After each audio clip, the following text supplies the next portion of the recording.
Good morning, everyone. I appreciate you jumping on board here with me today, giving me some of your time. I know we've got a pretty tight schedule here, so we're going to get through all of this and have some good discussion and good conversation and things like that. Again, appreciate the intro, Jay. Appreciate the opportunity to be able to speak to everybody. Bethany, hello. I know we haven't spoken in a little while, but it was she was a great connection and somebody I was able to meet, especially during COVID when I was still coming into the office, and we've got about 1,400 seats here, and I was one of the very few people that would be in the office, and amidst basically 1,399 other empty seats. So it was my way of getting to know some people and still have communication, even though none of us were really getting a chance to see each other in person. So what I am here to talk to you about today, here's our agenda, a little bit about me. I'll get into that. It's sort of the obligatory speaker, tell you about their past. We'll go over some of that stuff. I want to talk about branding. I want to talk about how that translates into creating a training program that incorporates both your own brand and what your company's brand is, building a program of your own, ensuring that your business buys into this program, and the importance of that onboarding. Please, as I talk, feel free to chat in questions, raise your hand and ask questions, anything like that. Like, I would love for this to be more of a discussion than me just talking at all of you for 90 minutes. Jay, I know you and Mark will handle the questions as they come in. Of course, the screen that went blank was the screen that I had the chat up on. So it's sort of disappeared and I can't see my mouse now. So we'll work through that. Also, if any of you are game for it and want to turn your cameras on just so I can see your faces. I tend to tell a lot of bad jokes, and even the eye rolls are the kind of the gratification I need to know that my jokes are landing the way I want them to. So there we go. Look at that. Eric turned his camera on. I love it. Now I can actually see people. I love that. See, now it's like we're having a conversation. I like this a lot more than me talking to a blank screen. So appreciate that. All right, so when we talk about brand, your brand is the single most important investment you can make in your business. And as I said, I'll tie all of this into how brand translates into building a training program. But for now, I just want us to think about brand and kind of the context of what is it, and then like what does that mean on a larger scale? So first, there's me. I'm Jason. That is the same person as the one you're talking to today. I promise. I'm currently in one of my more edgy phases where I have a mohawk. I work with a lot of 20-somethings, so this is my way of trying to fit in a little bit more. So my joke slide I made for this morning is this is probably me right now, trying to fit in with all the 20-somethings. I made that slide. See, this is why I wanted the cameras on, because I see some people laughing. That gives me the gratification I need, because I put this slide in at like 6 a.m. this morning. So thank you. All right, so let's talk about branding. So what is a brand? A brand is the sum of how a product or business is perceived by those who experience it, including customers, investors, employees, the media, and more. Branding is the process of shaping these perceptions. You can read the rest if you'd like, but I don't want to just sit here and read you a slide from all of you. But that's what I think about when we think about brand, is what is a product or a business trying to convey to the larger population. And then we have our personal brand. So a personal brand, widely recognized, largely uniform perception or impression of an individual. So what do people think about me when they think Jason Berry? Do they think mohawk and bad jokes? Sure, why not? That'd be a brand, right? So that's what we want to think about when we think about personal branding. So our first exercise that we're going to do this morning is I want to actually have all of you develop a brand statement of your own. What is your brand? What are you bringing to the table? Thinking about this in a workplace setting, sometimes our brand in and out of work might be different. Today, we're going to think mostly about what our employer or employees think our brand is, because that's how we're going to start shaping also what we want our training program to be. So these are what we're going to go through: top 3 strengths, core values, attributes, and then we'll also do a breakout room and discussion along those lines. All right, so your top 3 strengths, I have a list for you here on the left-hand side, the timer on the right-hand side that says 2 minutes. Once I start that is exactly what you think it would be. You'll have 2 minutes to write down what you think your top 3 strengths are. As an example, I did this activity myself yesterday. just to redo it again one more time for affirmation for myself to see if I still felt the same way. Here's what I believe my top 3 strengths are. I mean, I will admit it's tough to narrow it down to just 3. Not that I think so highly of myself that I think I have 50 strengths, but just you know, I like to think that I'm also, you know, I'm very competitive or things like that. But I think these are my top 3. So achiever, communication, positivity. So I'm going to give you 2 minutes. Just write down or type down or whatever you're using, what you think your top 3 strengths are, and we'll do that once my PowerPoint. There we go. 2 minutes, no pressure.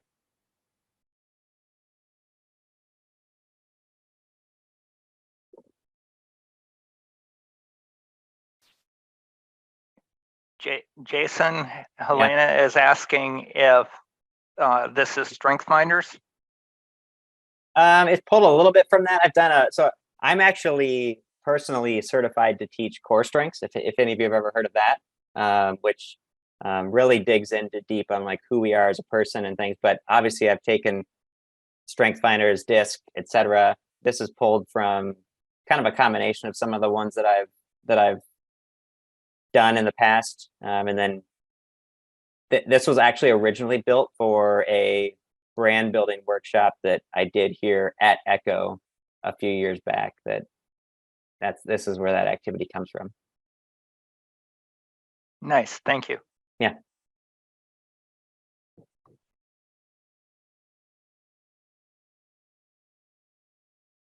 "50 seconds left. I love personality stuff though. Personality assessments and things like that. I'm a big fan. But core strengths is fantastic. I'm not a company shill. I'm not paid by them to say anything. But if you guys are interested in another really cool deep dive into who you are as a person and why you do the things that you do, that's a great one to check out.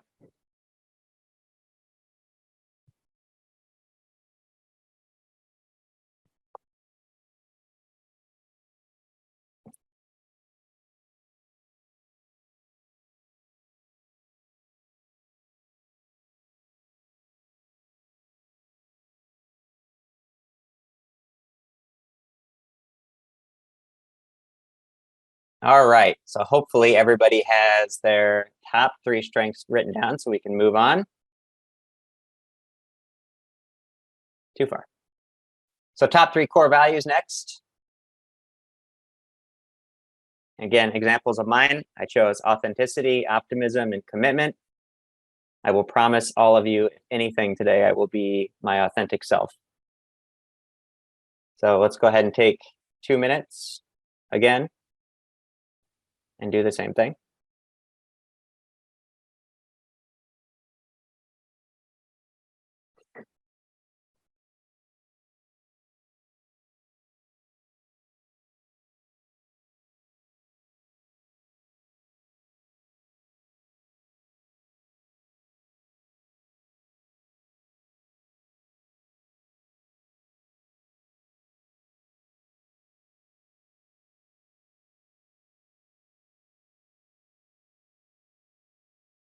See, I could have picked good humor, but that would be assuming everybody thinks I'm funny. I think I'm funny. My wife, after 16 years, just rolls her eyes at me. But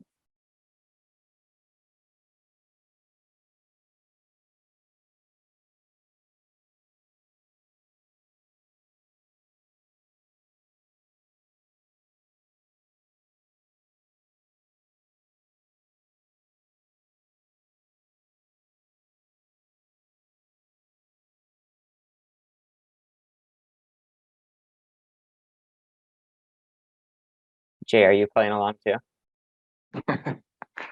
I like to think I'm funny. I think you're funny.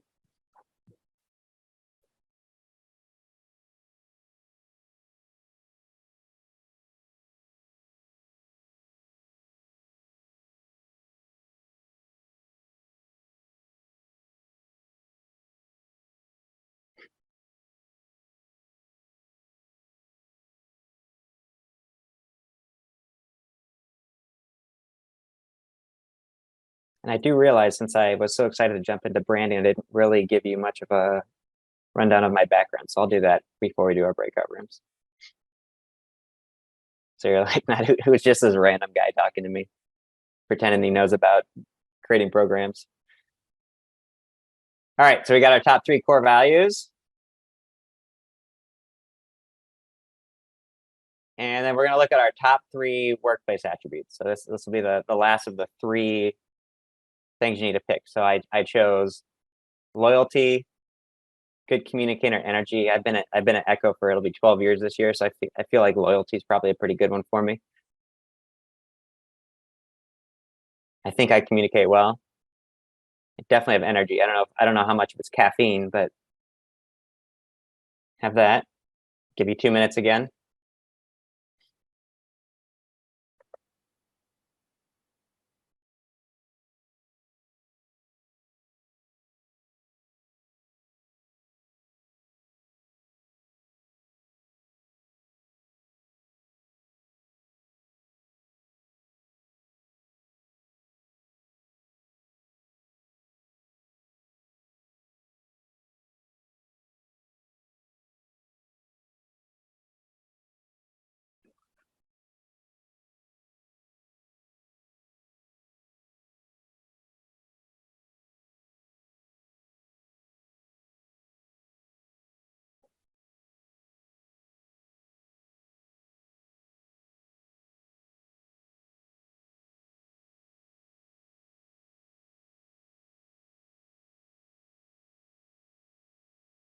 You'll see a slide that I inserted this morning too later that has food in it because I haven't eaten yet today. So I was thinking about food when I made it.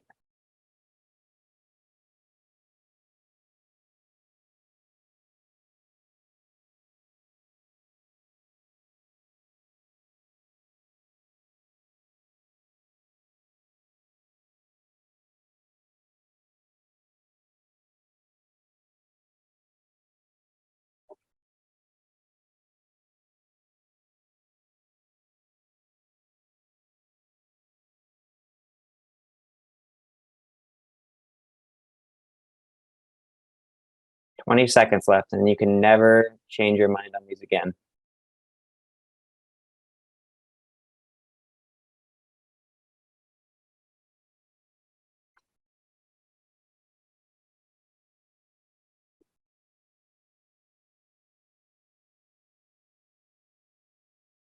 All right. And finally, what we're going to do is we're going to take those things that we just did, all those words that we wrote down, and we're going to try to make our own personal brand statement out of them. So looking at, I'm going to give you an extra minute on this. This one's a little harder, so I'll give you an extra minute. But I want to boil that description down into one line. So you have your 3 strengths, your core values, and your key attributes that you wrote down. Your end result is something that should be descriptive, aspirational, and benefit driven. So here's an example. I literally just did this yesterday because I wanted to have a fresh one for everybody that wasn't pulled from like 3 years ago. So my example I wrote down is, I am an ambitious, positive, and energetic communicator who uses energy and passion to make a difference and get things done. Wrote that down as my brand. So think about those, ooh, math is hard, those 9 words that you wrote down, and see if you can come up with a brand description for yourself. And we're going to apply that here in a little bit. Whoops.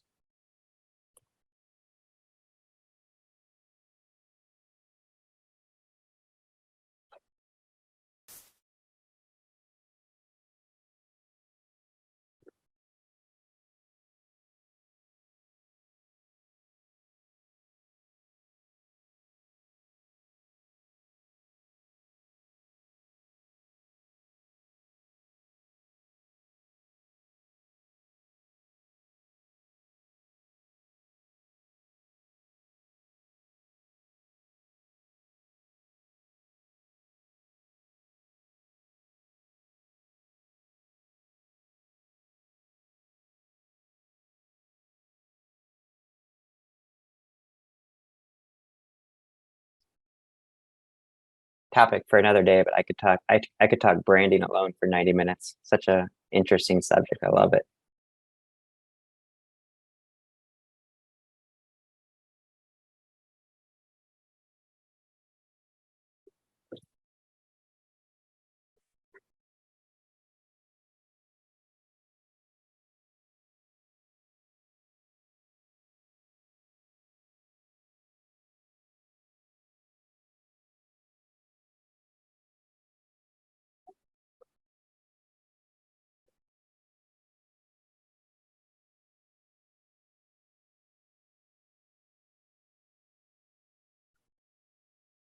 Minute and a half left.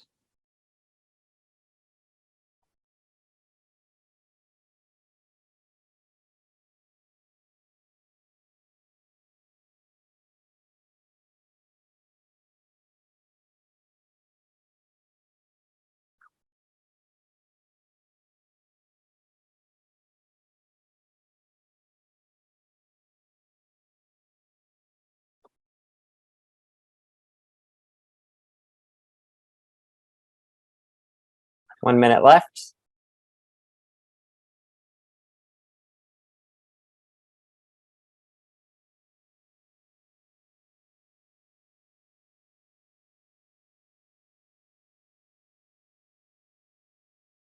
Had my annual eye exam last Thursday. Guess who I bumped into on the way there? Everyone. Dad joke for you. I couldn't see. Okay.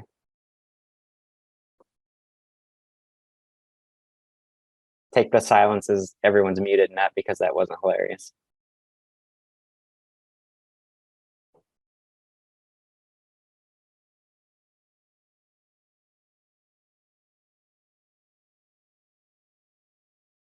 Okay. 3, 2, 1. And you should all have the perfect brand description down. So we're going to use those here for this breakout room in a second.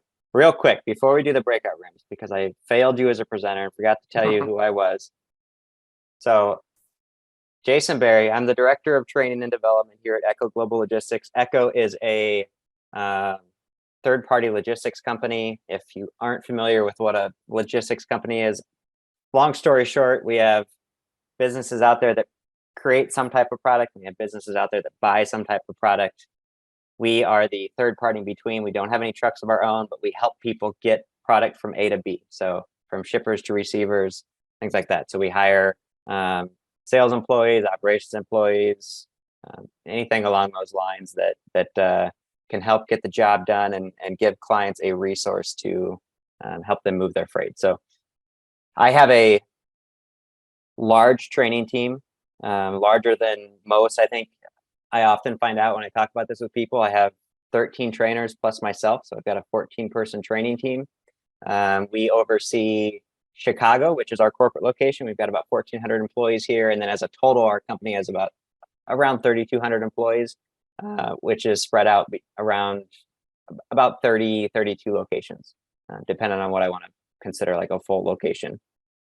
So we hire a lot. You know, it is entry-level sales, so that always tends to have a little bit more turnover and things like that as people tend to figure out, is this what they really want to do, et cetera. But we hire on average about, you know, I'd say we end up training about 900 new hires a year. So we train a lot of people. Very busy team, very busy continued education program, some of that stuff that we'll really get into. But I've been here for 12 years. I have had 10 roles in that time, so I've had a lot of roles. It started out as an entry-level sales rep, like a lot of people here, and have just kind of grown my way through the system and through different roles to find out, you know, kind of what I ultimately was really, really passionate about, which was training others and being a leader for people. Hey, Jason, Yeah. Zach would like to know if your trainers are internal or customer facing. Internal. Can you clarify for me what you mean by internal or client facing? We're training reps that are going to be client facing, but maybe clarify that a little bit if you. Okay, that answers that question. So all your trainers are internal trainers, so they don't train your clients or customers. Correct. We have scenarios where we will occasionally train like a client on, you know, if they like know nothing about less than truckload, for example, or truckload or things like that. We will do some training like that. But yes, they are hired to be internal trainers of people that we hire for Echo. So prior to that, I won't get into it, but I spent 6 years in retail management doing a bunch of random stuff. I drove a bread truck and I was a manager at a Buckle clothing store and at a Best Buy and a bunch of things like that while I tried to figure out what I wanted to do. So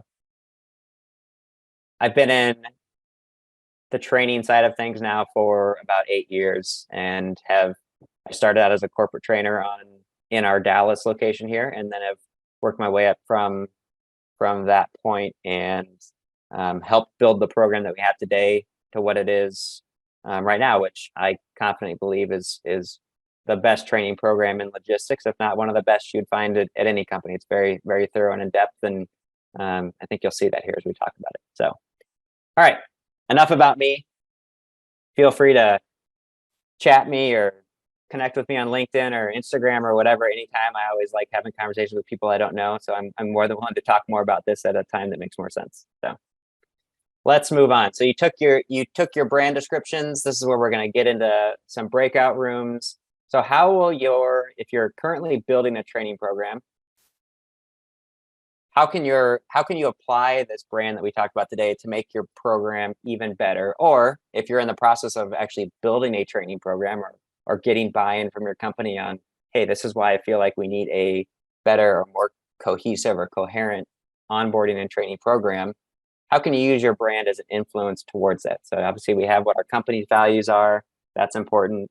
But then we have who are you? What do you believe in as a trainer, as an L&D expert, and the things that should be taught and how those things should be taught during that program. So let's go ahead and Mark, divide everybody up into their groups, give them 10 minutes to discuss and deliberate. And then when we come back, we'll talk about it a little bit. Sounds good. The deck has been shuffled. We'll see y'all in 10 minutes. I'll make sure to chat the questions in the breakout rooms as well.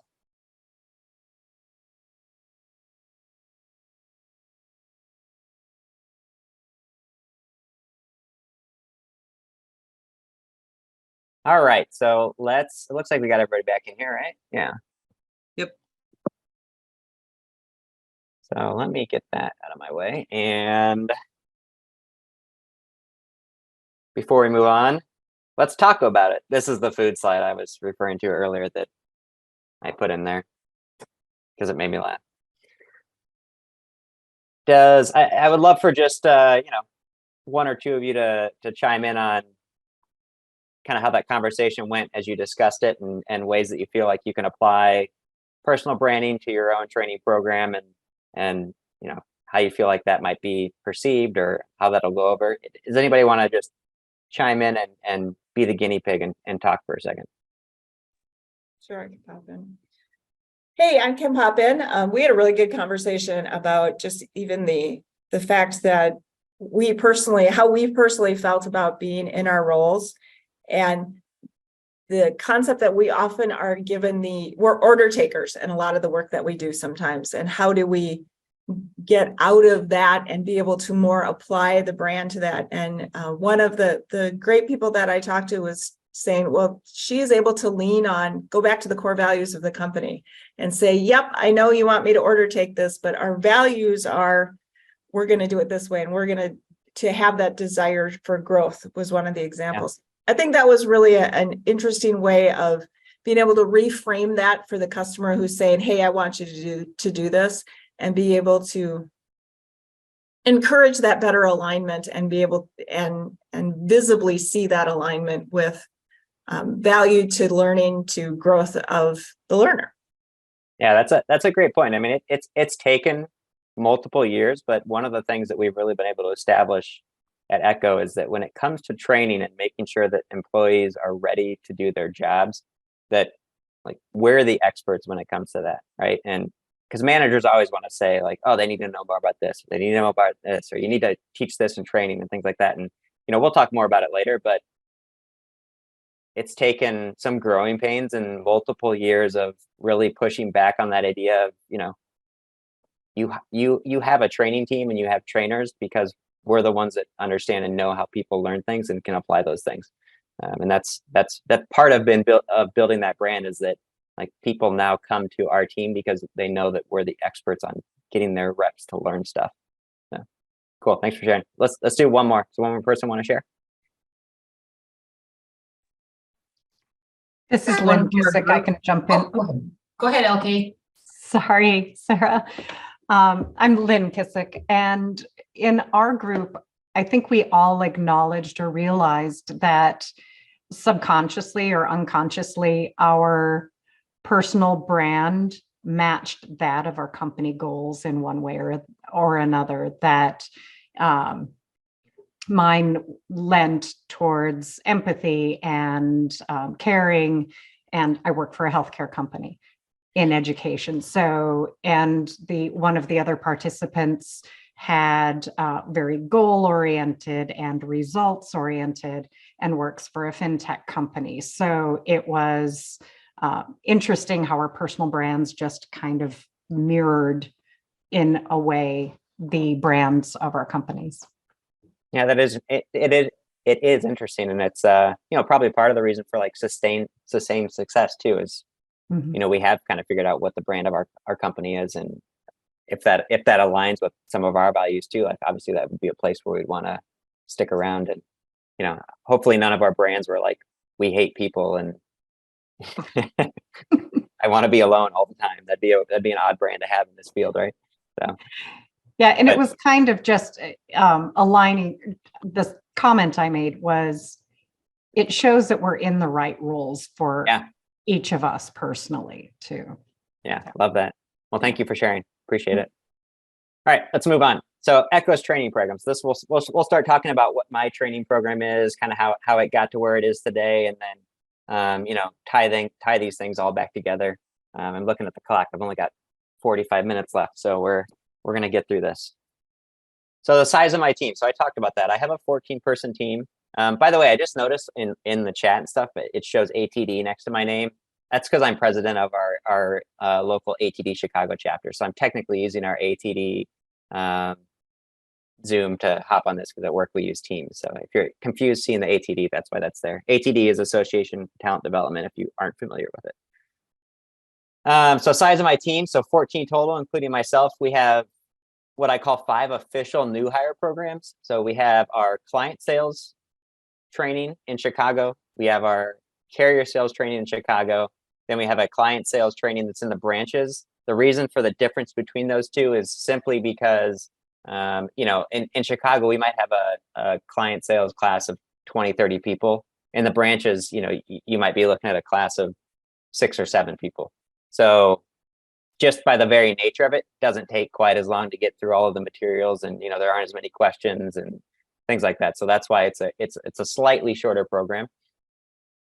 We have sales operations, which that group supports the client sales group. So they have a 3-week program that they go through. The reason that's a little shorter than these is just because there's not a sales aspect to it. So they're not learning how to pick up the phone and call clients and go through what we call our sales methodology process and those kind of things. And then managed transportation, which this group manages they do operations, but they do it for our contractual clients. So clients that will sign like a 3-year contract to give Echo all of their business.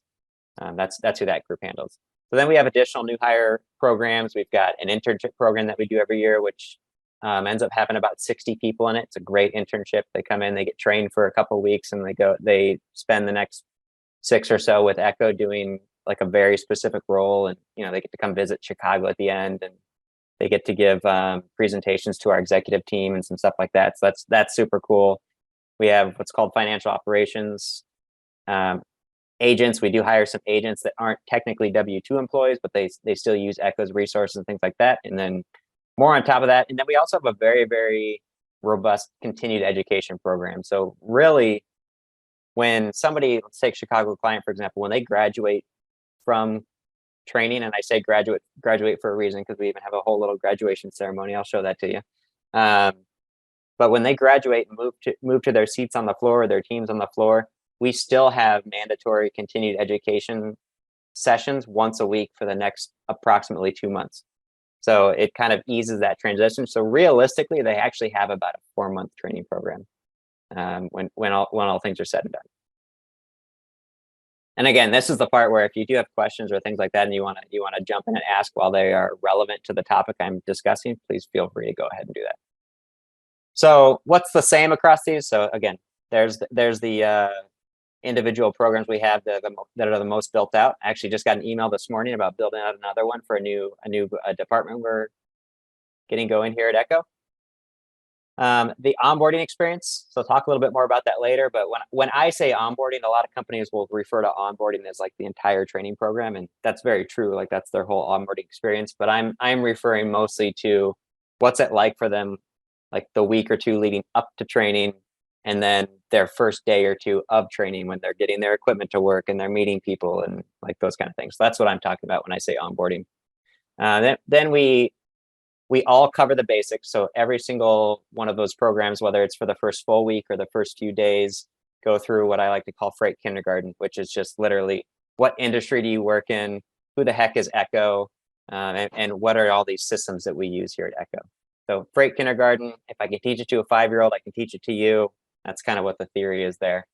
And then our overall methodology of training. So anytime we're like tweaking the program or we're looking to build a new program for a new department, we always have this, what we like to lovingly call #Lala around here, which is learn, apply, learn, apply. So if they're going to learn a concept, they should be able to apply the concept, and then they should be able to come back and learn a new concept and then apply a new concept.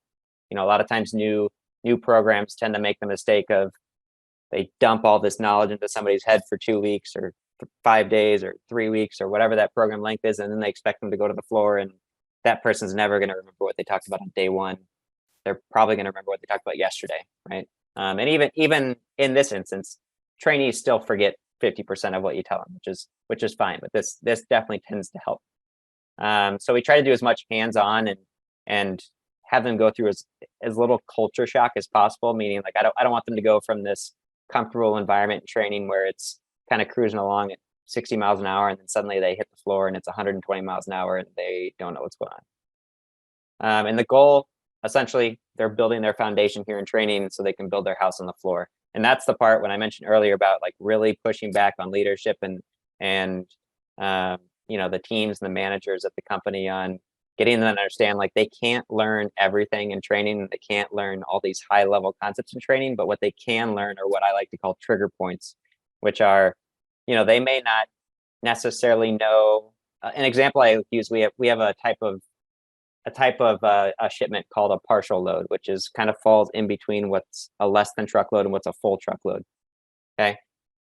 All I want a new hire to be able to do is recognize that what this client is telling me is that this should be a partial truckload. It doesn't necessarily, they don't need to necessarily know what to do with that, but they need to know, like, recognize the opportunity that's in front of them, right? That's why they have managers, they have mentors, they have trainers they can always go back to help them through the first time they get that.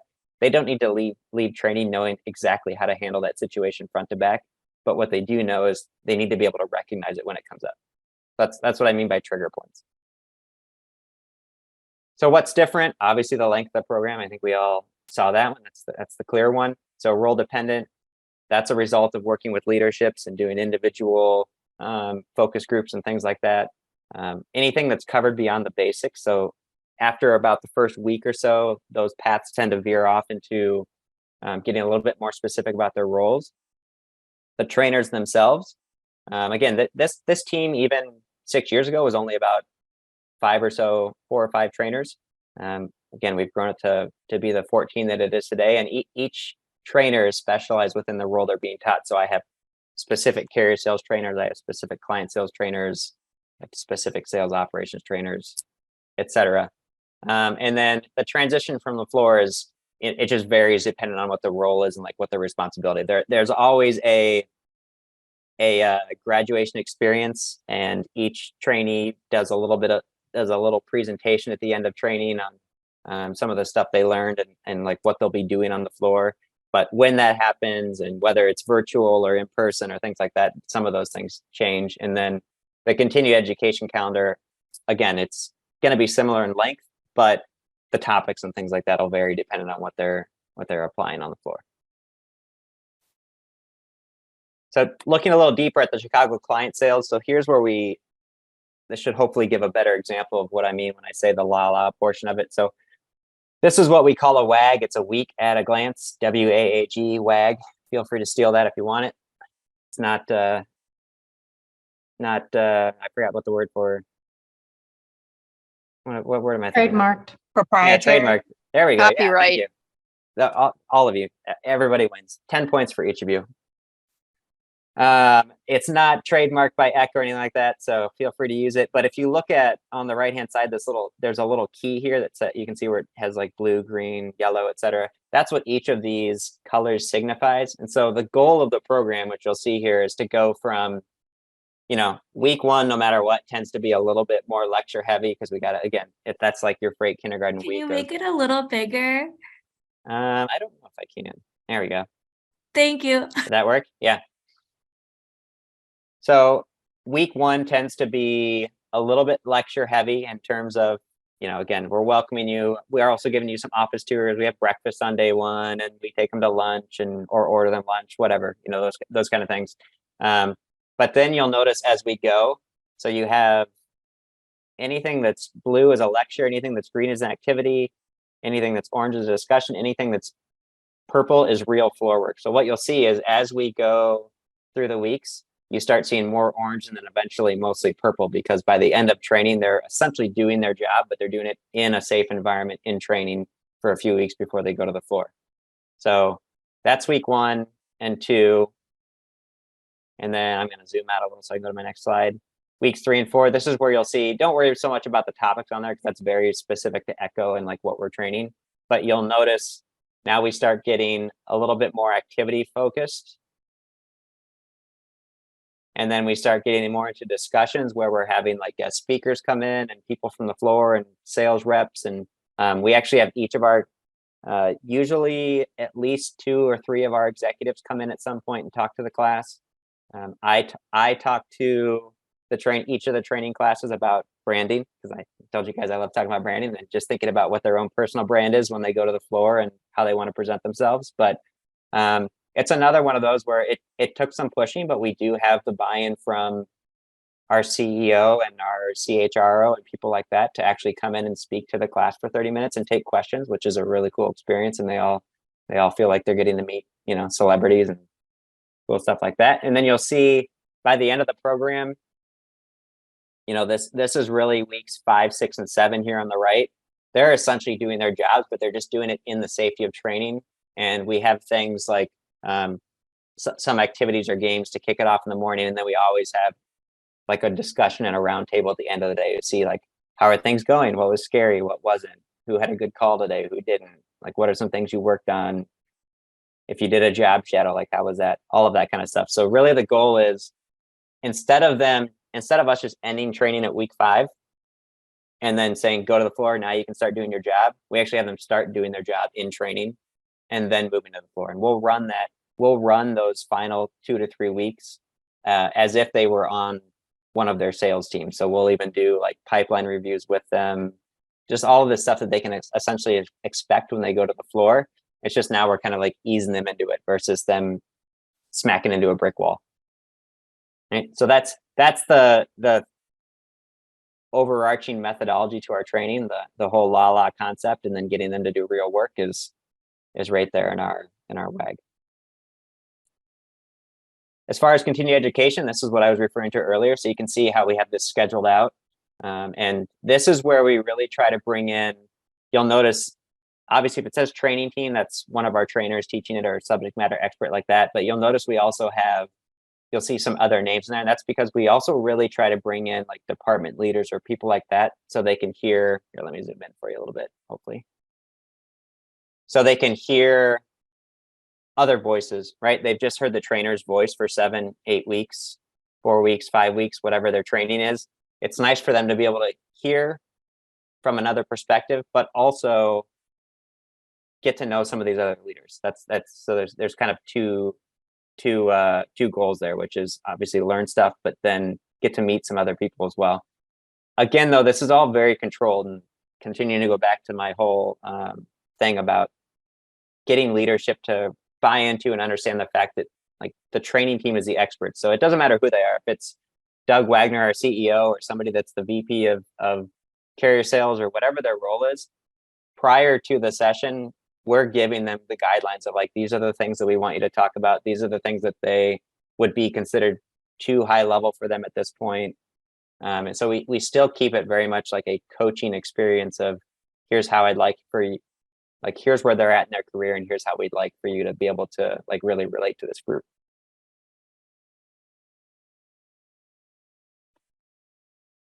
All right. So again, how did we get to this point? What we weren't always a huge training team, and we've changed like the way the training is looked and the length of it and things like that over the years. So the training program as it sits today really kind of started in 2015. So Echo itself started in 2005. We won't go through the history of Echo, but in 2015 we made one of our largest acquisitions to date, which is this company called Command Logistics, which was about a $500 million company. For perspective, Echo today is about a $4 billion company. At that time, I think we were around 2 billion. So it was definitely our largest acquisition, though. It was, like I said, about 500 million. It was about 500 to 700 employees. So it was a big, you're bringing in like an entire another culture into your company. At that point, we had, for about a year, year and a half, we ran two completely separate training programs. We still ran Command's training program as if they were hiring Command employees, and we still ran Echo's old training program, which was 4 weeks long, as if they were Echo employees. Command at the time had essentially a 12-month program where people would get hired at Command and they would go through a training program, which was a few weeks long, and then they would actually sit on the floor and do like support work and things like that for the next year of their role. So the whole concept was, how do we get people into the company and get them ramped up faster, but also so they're contributing and paying for their seat and things like that, but also making sure that they're actually ready for the floor and feeling comfortable in doing their roles. So in 2017, I moved from Dallas, our Dallas branch, to here with the role of training program manager. And from that point, I worked with leadership, the director of learning at that time, his name was Scott, and we scrapped the entire program essentially and rebuilt it from the ground up. The current program at the time continued to run as it was, and then we started like slowly inserting things in here and there with the goal of the following year it being a completely new program. So lots of focus groups and discussions and things like that. So, and this included literally building all the PowerPoints from the ground up, everything. So it was an interesting role for me, especially because we didn't have content designers or anything like that at that time. So like, not only did I help do all of the like concepts and everything that was going into the training, but then I also had to build all the PowerPoints and find the videos and all that kind of stuff. So it was quite the journey, but here we are. I made it. More gray hair than when I started, though. So that's kind of where this came from. In 2019, we started introducing this concept of continuing education. And then, of course, COVID hit in 2020. And all of the work we'd done the last 2 years, we were now like, how do we make this fit a virtual environment, which was a huge challenge, again, especially with how many people we hire. That transition actually worked out pretty well. And we were able to pull some concepts from hybrid that we probably wouldn't even had discovered prior, which was, finding ways to get the branch teams to work together, do some projects together. It actually, for a lot of new employees, it actually shrunk the world for them a little bit, because they used to, like, for example, we used to hire people in Dallas, and we would hire a 6-person class, and that 6-person class would go through training together and then go to the floor. Now, when we hire in Dallas and in Kansas City and Nashville and Detroit, places like that, we actually will train them all together a few days a week. So they actually get to know more people. They get to do a couple of virtual projects together. Then they go to their teams and their floors, but now they actually know more people in the company and they know other people they can reach out to. And so it's been a really cool thing to see them get to know each other and do things like that. So, and then of course, 2023 and beyond, always continuing to adapt and update and things like that. That's sort of the journey there. The things that it took to like build all of that, we had lots of focus groups, of course, and pulling in people from, leaders from their departments and various other spots within the company. We were literally meeting with these groups weekly and then monthly on a larger scale. Like I mentioned, we redesigned the materials from the ground up. And then department leaders, we actually are still doing this today. We'll try to at least once a year have, whether it's a manager or a director or somebody, actually sit through the entire training front to back during at least one of our classes. And that doesn't mean they have to be like 100% there and present and no director is able to give up, 7 weeks of their time to just watch the training, but we'll invite them to all of the virtual sessions and things like that, or we'll have them go, take their laptop into the training rooms and work while they're able to listen to training in the background. So we're always constantly getting feedback on, is there anything that they feel like we're hitting on too much, or things that we should be hitting on more, and taking those things into account while still making sure they understand that, we're the experts, and, some things we won't be able to dive into as deep as we'd like. But it's also a little self-serving in the fact that I know we have a good training program. And so them watching that every year kind of reinstills that in them of like, oh, wow, they really do cover a lot of these things and do a lot of the things that we would love to see them be training. So you can't always take the trainer's word when they come out and say, oh, I never learned that in training. Sometimes they just don't remember the things they learned. And so it's good for them to be able to see the program in real time and know what's being done. So ensuring that buy-in. So a couple things that have helped with that. One, I'm everywhere, honestly. I don't mean this from a like bragging perspective or anything like that, but like everybody at Echo knows who I am, and that's with a purpose. It's I get in as many meetings as I can. I also, outside of doing the training stuff, I'm the one that sets up our big like company-wide spiffs and activities and initiatives and things like that. So like we've got a March Madness for Charity thing coming up here in a week where everybody in the company can participate. And like I just like to make sure that my name is and my team is out front of everything, so that everybody, they know and they're comfortable with who is leading the training and who is taking care of their employees. On top of that, our trainers are all hired internally. So I don't hire anybody from outside of Echo to do a training role. And they're always hired from the department that they're going to be training. So I'll actually open up if we have a spot open up, we'll open that up internally, and I'll advertise the crap out of it on the floor too. And I'll send an email about it. We have what's called Workplace, which is our kind of internal, it's like an internal Facebook, if anybody's ever used that before. And so we'll make it very well known that there's a role open, and we'll specifically target whatever team that they're going to be training and where they're pulling from.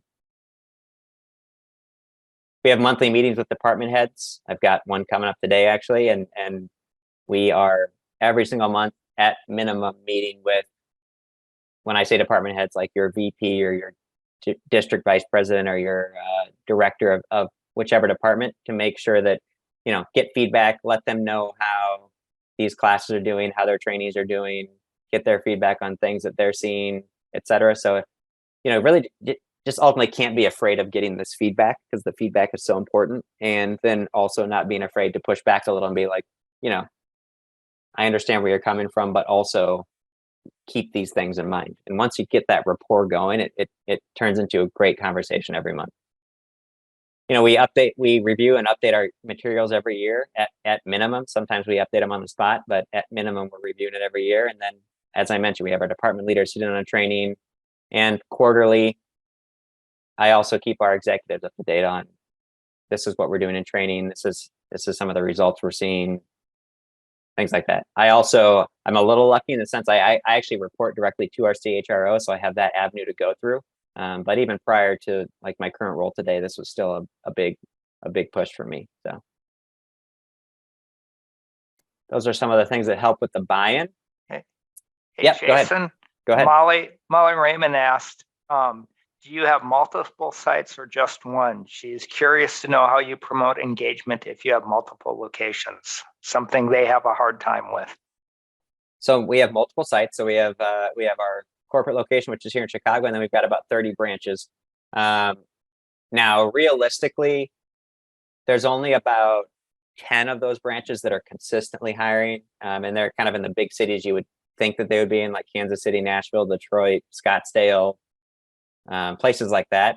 But as far as buy-in, I personally, and I have 3 managers on my team. We have a manager that oversees branch client sales training. I have a manager that oversees carrier sales training, and I have a manager that oversees Chicago client sales training. And it's a constant push when I was in their role, and then now, is that they treat these branch managers as their clients, like people that they should be checking in with on a weekly basis, talking to them like, how are your trainees looking? How are they, what feedback are you hearing, is there anything that we could do to tweak the program a little bit to make it kind of align with like the culture of your individual branch? Because obviously we have an overall like Echo culture, but we still have, you know, each brand has its kind of like own unique flavor as well. So it's just being constantly like front of mind, because I don't want to be, you know, out of sight, out of mind with these branch leaders. So just like I would in Chicago, we treat them as if, you know, if we haven't spoken to a branch leader this week, why not? And keeping that buy-in there. Also, especially pre-COVID, would visit those branches a lot. We don't do that quite as much, but we can hop on Teams calls and things like that now. So.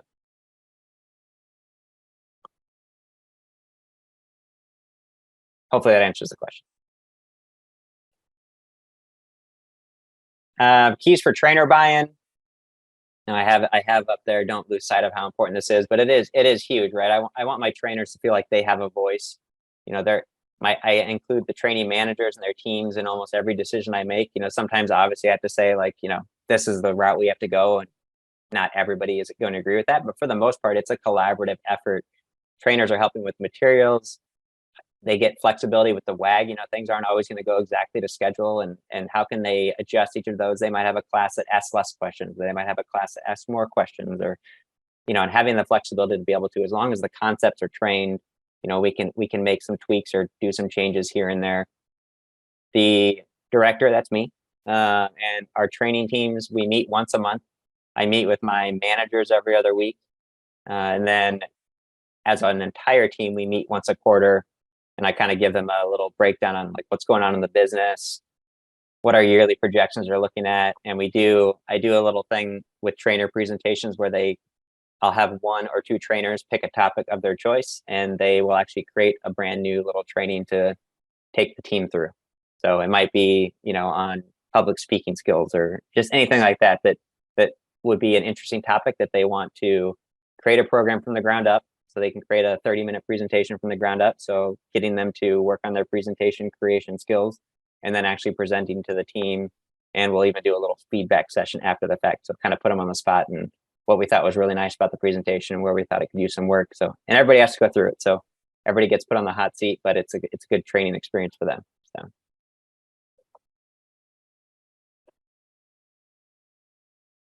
And there's my swear word for the day.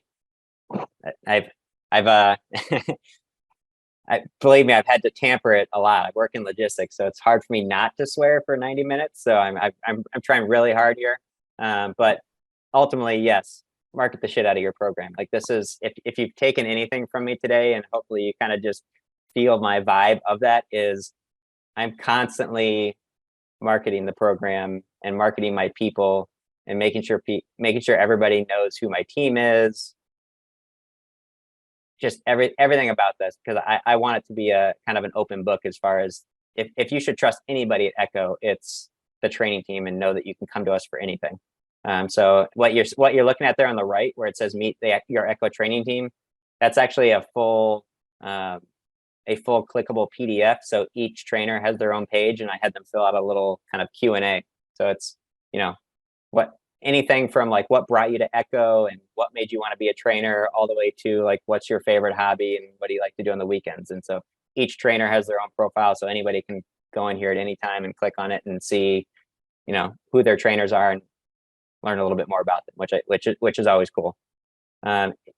We share everything: emails, meetings, folder access. You know, and obviously there's like some stipulations. I don't give like everybody in the company full access to our being able to edit our training materials or something crazy like that. But, you know, I always am making sure that leaders and managers and things like that know exactly what the training program is, how it works. And if they want to see stuff, like I'm not keeping that secret or not wanting them to see the stuff that we do. If you want to see our training program for the year, sure, why not? Invite others to join. We talked about that with the directors earlier, and managers, and having them come and watch the program.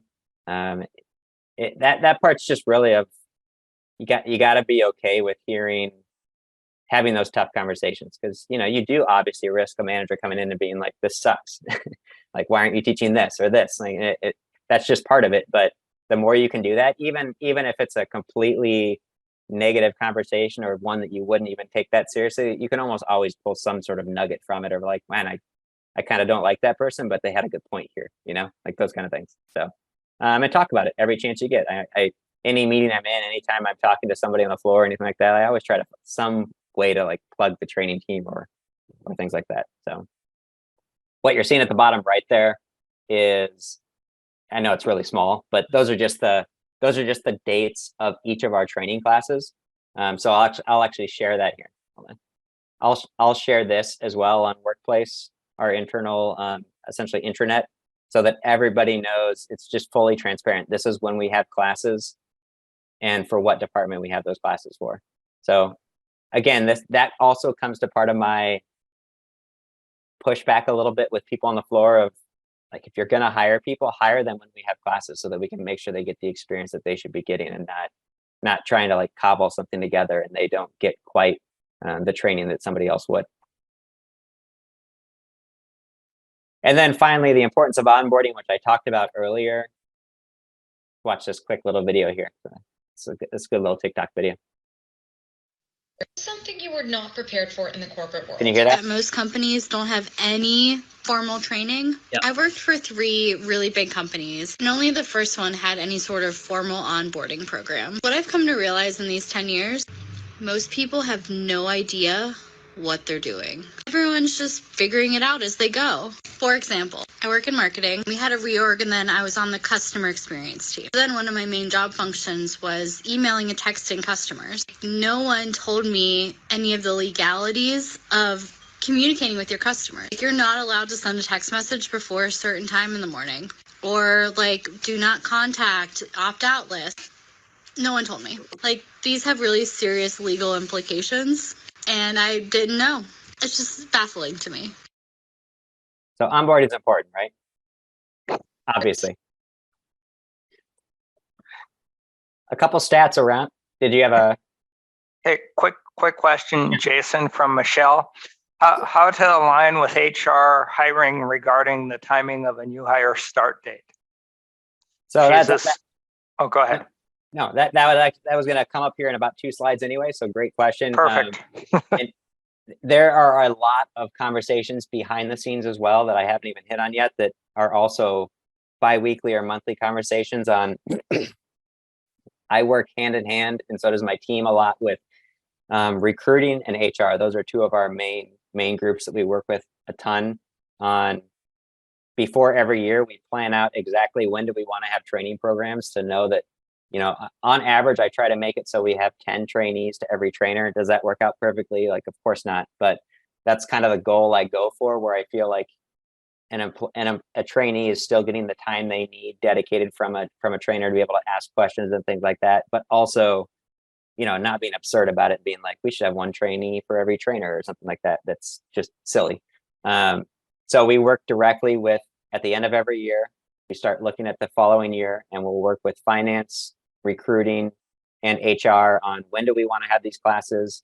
How can we spread these out so that we still hit the hiring numbers that they have to hit, but also make it so that our trainees are getting kind of the attention and things that they need from the training team, to also then allow for, a 7-week program plus a couple months of continued ed and things like that. So that's how we'll always balance it. And that's not, sometimes there is some overlap, but I can work with overlap as long as it makes sense. If they're in their final couple weeks of sales, I can pull a sales trainer from that and put them over here to start teaching week 1 of the next training class, those kind of things. So it's a lot of work behind the scenes, though, especially November, December, January every year, to coordinate schedules and things like that.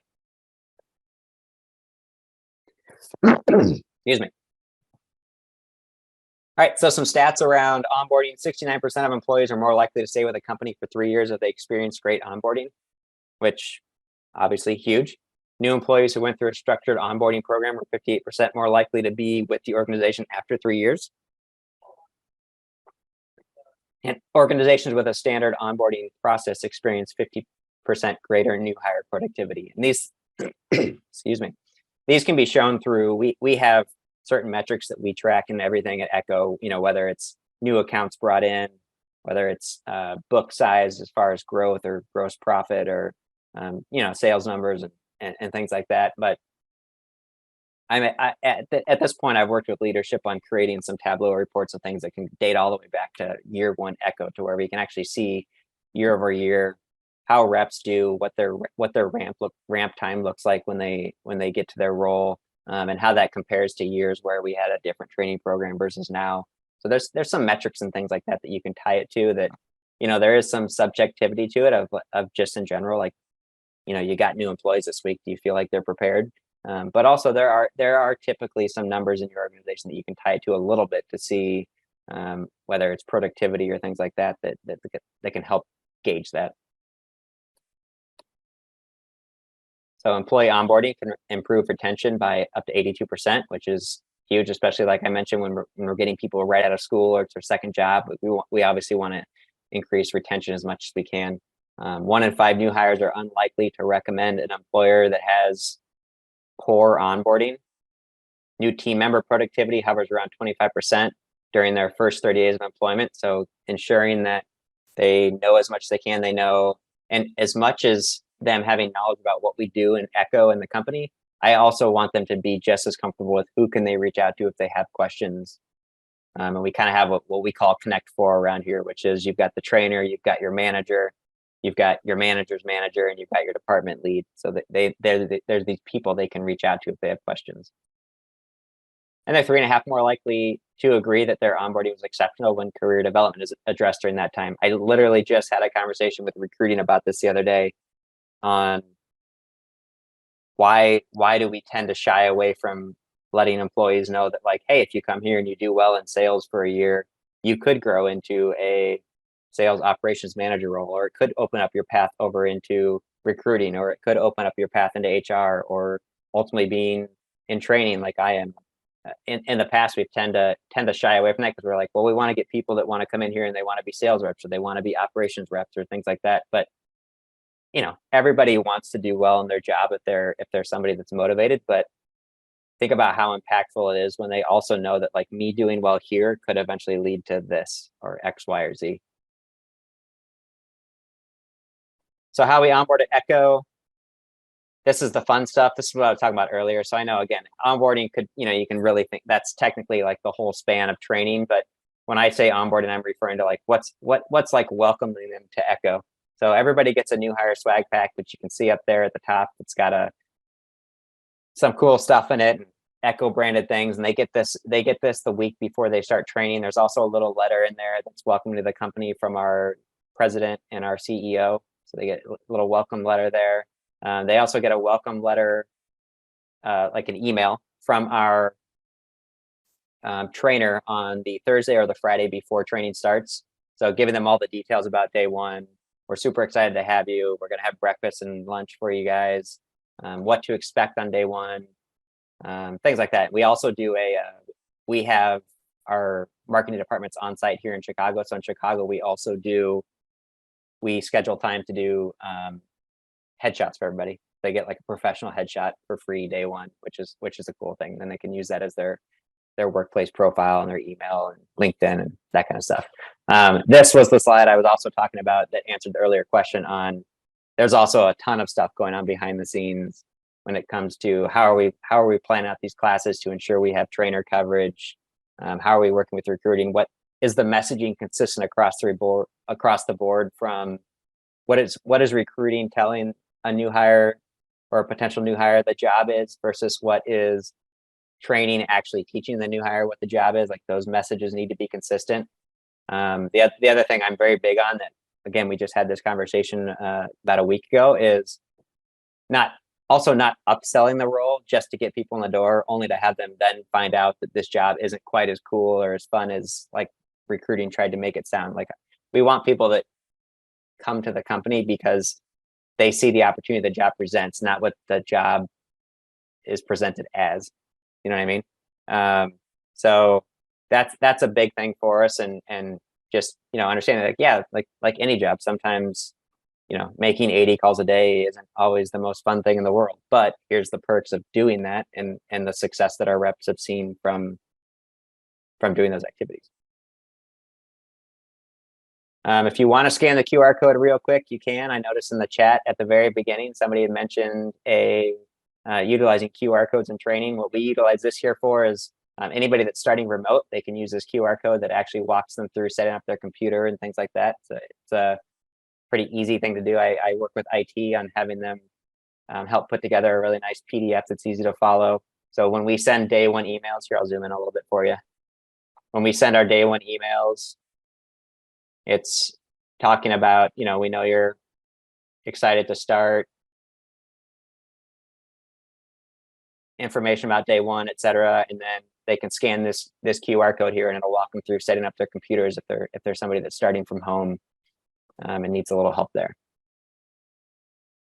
And then, whoops, zoomed out too far. Day one, kind of close on time. Day one, we've got our meet and greet, we've got breakfast, we've got our new equipment setup and troubleshooting, we've got an office tour, we do an end of day happy hour. We don't need to dive into that. That's all pretty self-explanatory. And then our move to the floor. This is the one thing I wanted to make sure we hit on before we're done here is that we do an actual graduation with diplomas and everything for new hires that are going to the floor. So the leaders are invited to this. They all give a little presentation on, if they're in sales, they give a presentation on like their best prospect and why they're excited about potentially being able to work with that person. We give them little diplomas. We've got a little graduation graphic there for them. If it's in office, we'll order pizza and things like that. If it's a virtual graduation for our branches, we'll expense like Grubhub or something like that for them to be able to eat and attend the graduation together. And it just becomes this great opportunity to brag a little bit about what they did in training, but also then we open it up for advice and feedback and stuff like that from the leaders as they're coming to their teams.